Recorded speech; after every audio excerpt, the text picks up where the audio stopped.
right. Good evening and Happy New Year.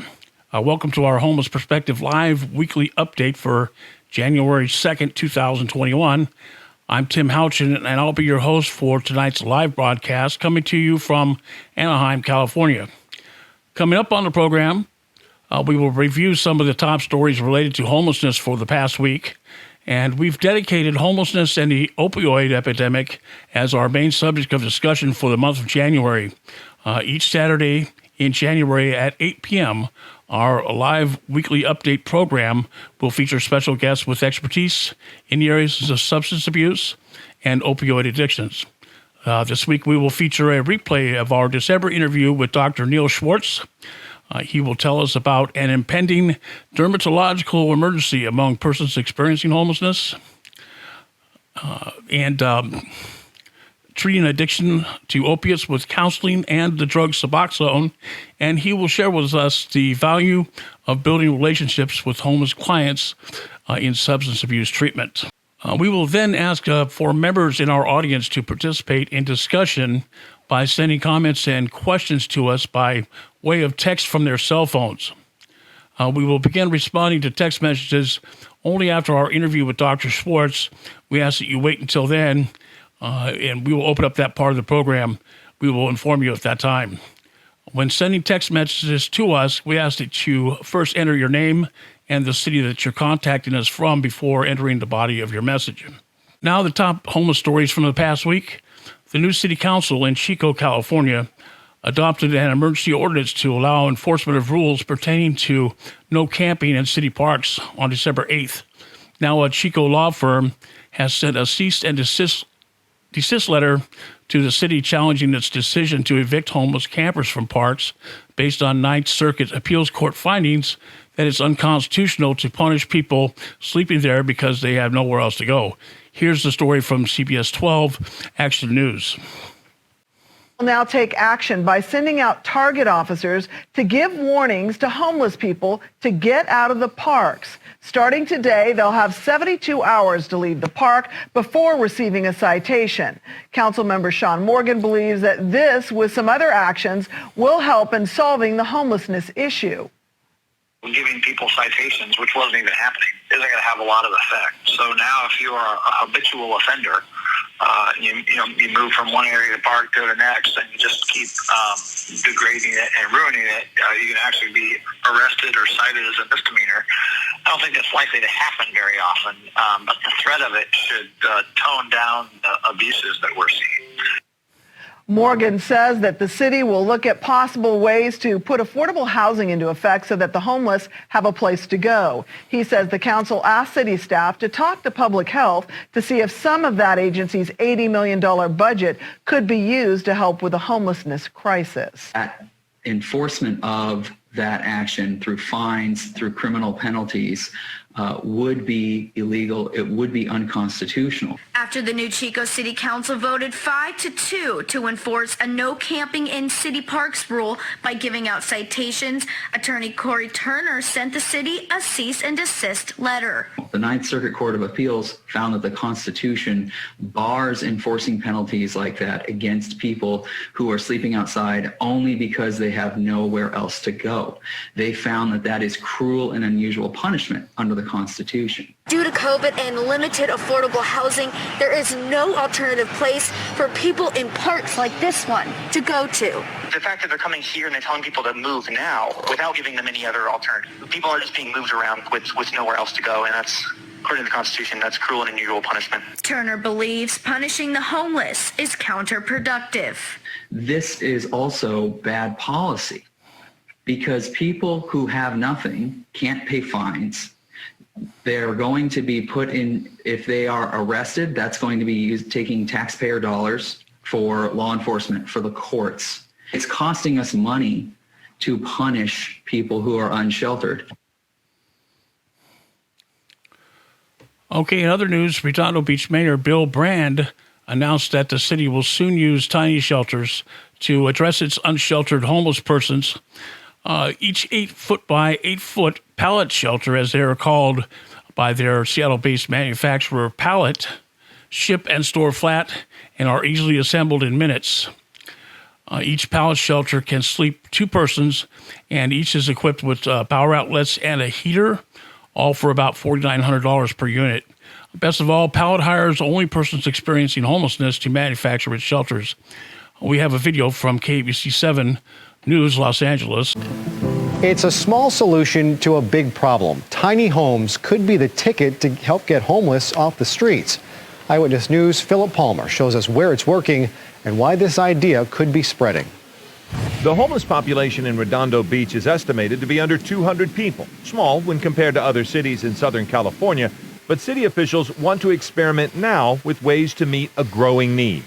We have had an increasing homeless problem, and we needed a solution. And we really didn't just want to wait and see what happens. We want to take a proactive approach. On Kingsdale Avenue, you will see an idea born out of tragedy. Pallet shelters are roughly 8x8 cabins initially designed for disaster relief after Hurricane Katrina. They're made to store flat and quickly assembled, but using them for homeless shelters was an idea from the employees of the Seattle-based company, many who had been homeless themselves.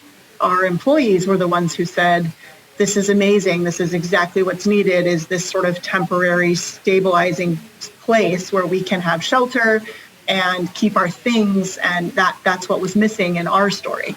Pallet shelters are intended for people who need temporary help. This community will serve as a stepping stone to permanent housing. So it'll be full wraparound services here. It won't just be a place to stay. They'll have counseling.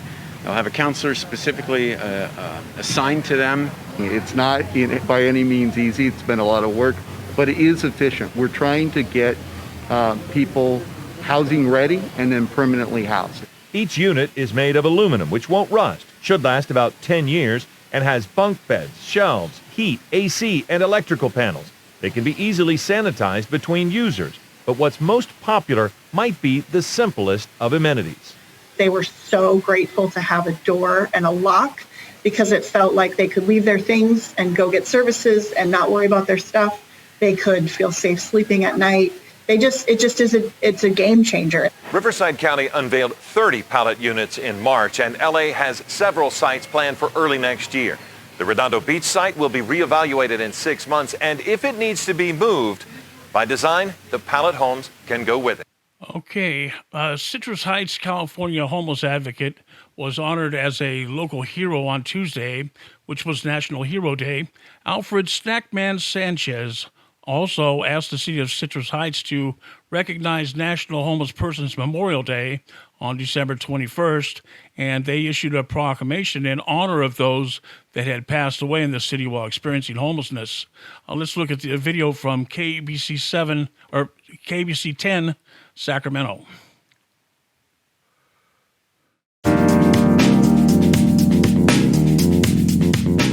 Alfred Sanchez is a formerly homeless and disabled veteran. He recently asked the city of Citrus Heights to recognize December 21st as National Homeless Persons Memorial Day, and Citrus Heights made it official by issuing a proclamation. Now, Alfred is better known as Snackman by homeless persons in Citrus Heights because he often provides them with snacks.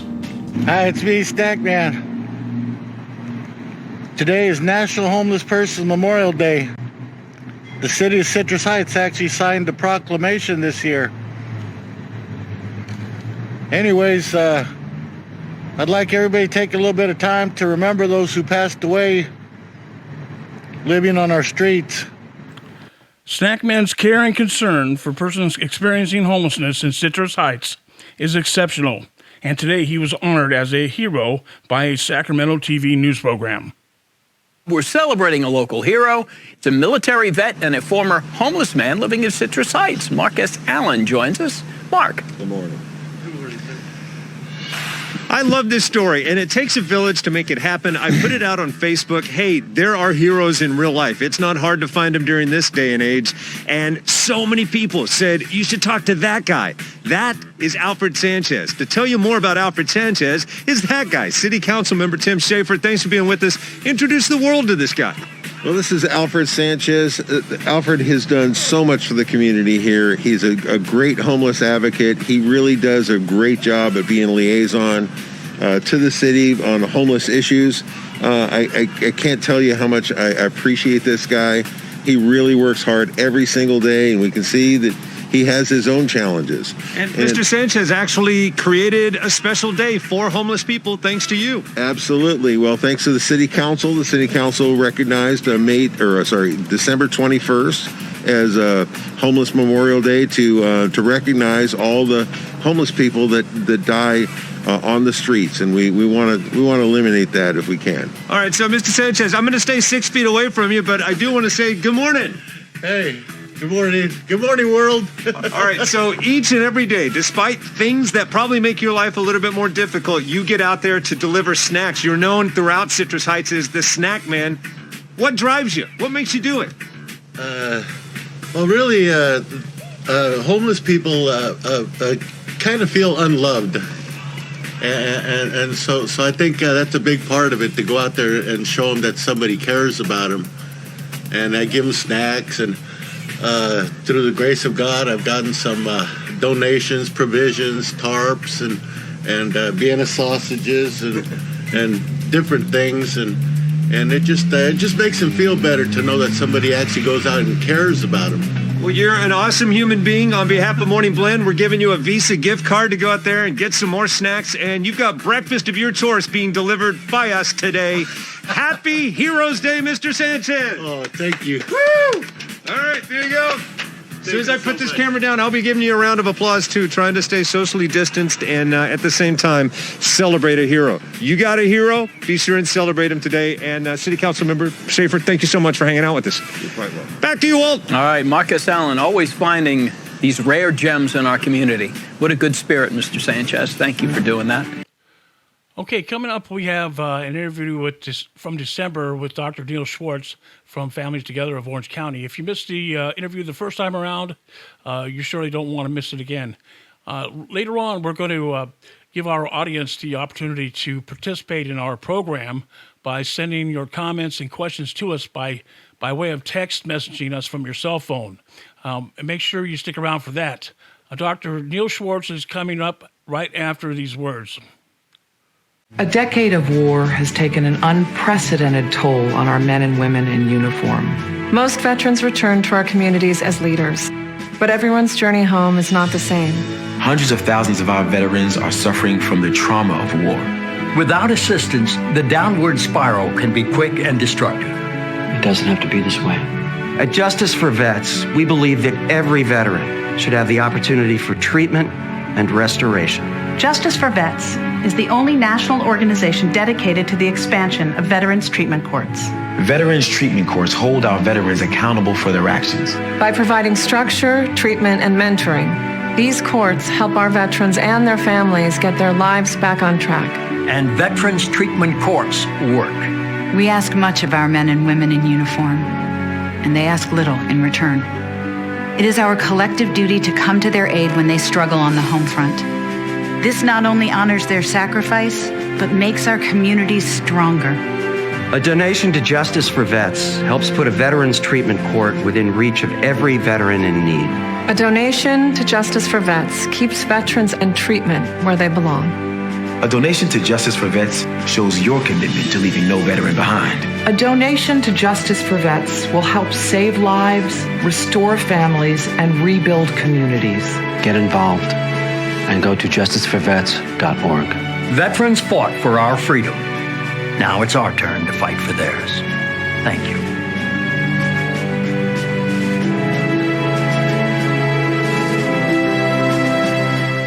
To submit a public service announcement about homelessness, send us a video clip from your organization that is no more than 90 seconds in length, and we will share it with our viewers on Weekly Update. Just go to our Homeless Perspective page on Facebook at www.facebook.com/homelessbrother.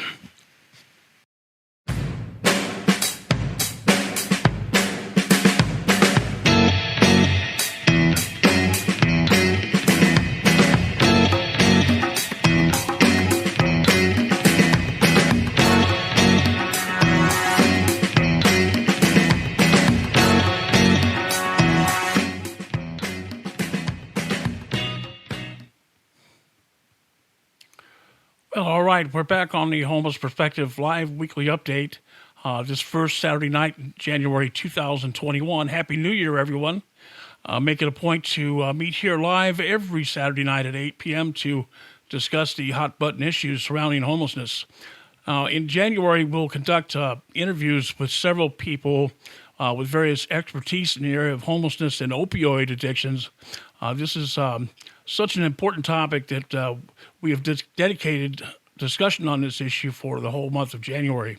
Homeless Perspective was created as a platform in which homeless advocates could share ideas and information across regional sectors statewide in order to provide solutions to end homelessness in our communities. Tonight, we'll replay an interview from last month with Dr. Neil Schwartz. He's a medical director with the Families Together of Orange County. Let's listen to that interview now.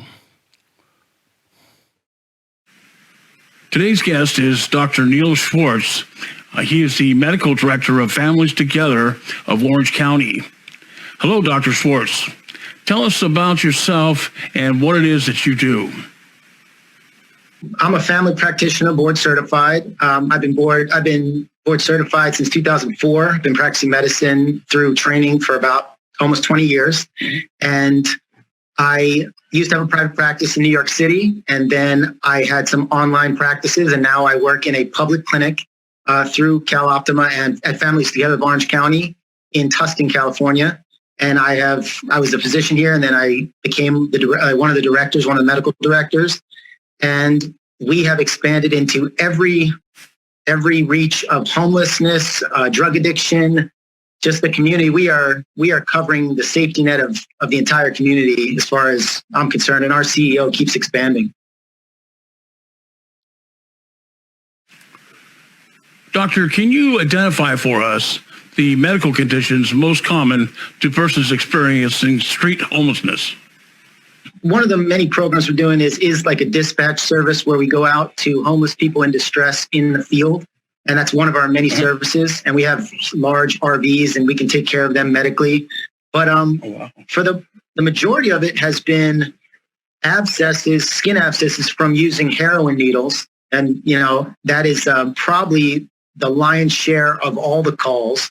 And it kind of relates into the Suboxone program.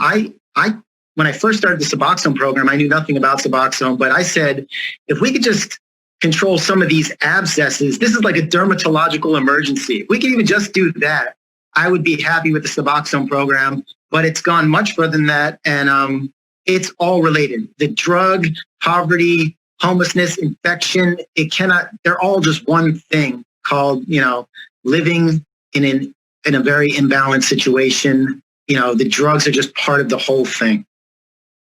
Doctor, please explain what Suboxone is for those of us that don't know. Suboxone is the methadone 2.0, methadone that has been invented by the chemists to be able to, as a long-acting opioid, to get you off heroin, but without the easy ability to abuse it like methadone was. So it is replacing methadone in a lot of cases and replacing heroin and bringing people from a totally chaotic lifestyle to still somewhat physically addicted to opioid at a lower level and a smoother level. And so they're neither getting high nor getting sick is the quote that I'm getting from most of my patients. I'm no longer getting high and I'm no longer getting sick. And that's when you're an idealist, you don't want anyone on any type of opioid. But if you're just being reasonable risk benefit and you're grounded in doing the best you can, this Suboxone has proven, I would say, relatively miraculous this season so far. From my understanding, a few years ago in the riverbed encampments here in Orange County, there were homeless individuals,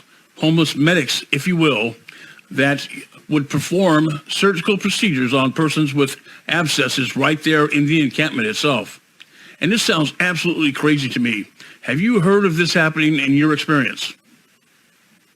It is crazy both ways. To have an ER doctor do abscess removals all day is equally as crazy as someone in the field removing an abscess in the middle of the heat, in the summer, even under shade, in the middle of like a California summer. It is just unreal. Both situations are unreal.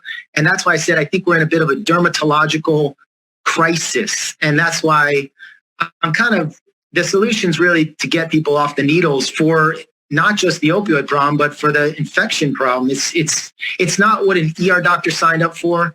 And I agree. It's also not appropriate to go to encampment and whip out a blue cloth and start lancing people down to the bone. Both cases are completely not at the level you'd expect as a human being. Doctor, name some other conditions that you frequently treat among persons experiencing homelessness. Well, now we have the colder weather, so the upper respiratory tract infections and the allergies and pretty much, what you'd expect from being out in the cold, and a lot of musculoskeletal complaints, other skin complaints that aren't drug related, like cellulitis of the legs from having fluid on the legs, for example. These are, or having a cut and then getting the whole leg infected. That's as expected and is commonly seen, as well as the respiratory illnesses that you'd expect from being out in the cold as well. Homeless deaths have spiked in 2020 with record numbers seen in jurisdictions across the state. For example, this year in Orange County, more than 300 homeless lives were lost. Some homeless advocates speculate that COVID-19 must be the cause of the increase in mortality among homeless persons. But we're hearing the opposite from health experts and government officials. What do you see as the cause of the record increases in homeless deaths this year?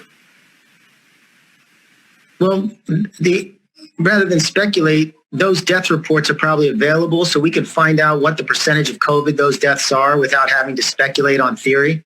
Yeah. So if I would just say, you could play the conversation both ways. If they were COVID, then, we can use common sense to try to explain that. And if they were not COVID, we can maybe explain it from the psychological crisis that the country's going through with just the added stress. If you're on the fringe or on the edge, and then you add a stressor, whether it be from OD, suicide, or even just, other types of physical, mental pressures, who's going to die first. It's the ones that are closest to death. So, if the numbers can pan that out, but this has been a stressful year for those who are very healthy, certainly for those who are very unhealthy. That's a good point. Our coroner provides us with very little information regarding homeless deaths, which are often categorized as pending investigation. I have called the coroner's office a year after a death, and the cases still remain open with no updated information in the record. Many advocates feel that they are not getting the necessary information that would help them to create more effective methods of providing resources, services, and outreach that would address this problem. I'm not sure because I don't do cause of death that much, but I would pivot the conversation emphasis to the cause of death for someone who is close to death doesn't seem as relevant as what can we do to get people away from the edge of the cliff. I think people who are near the edge of the cliff are going to fall off the cliff. So the cause of what pushed them over and what wind came in and threw them off the cliff, to me, is irrelevant relative to why are so many people on the brink of death. That seems like something not only we can get involved in, but it seems to make more sense as a bang for the buck effort to help the situation.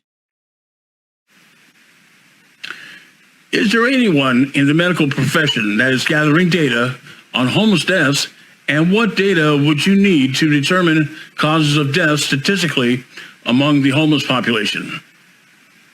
I would pose, not as a fact, not as just more of an opinion, that all good deeds that are done for the homeless population that are done without the attached empowerment lesson or empowering ideas or empowerment thrust. If you were to just take care of someone who's homeless without a conversation of empowerment, I believe you would oftentimes do them a disservice by taking care of them without teaching them how to fish. And that is an old cliche and an old saying, but I believe if you just coddle people who are already unempowered, they get less empowered. But if you coddle them and do a whole conversation on empowerment, meaning getting them more powerful to take care of themselves, you have entered the world of transformation and not the world of daycare. And I think that everyone, including the people that work in the shelters, to the doctors and the nurse practitioners, everyone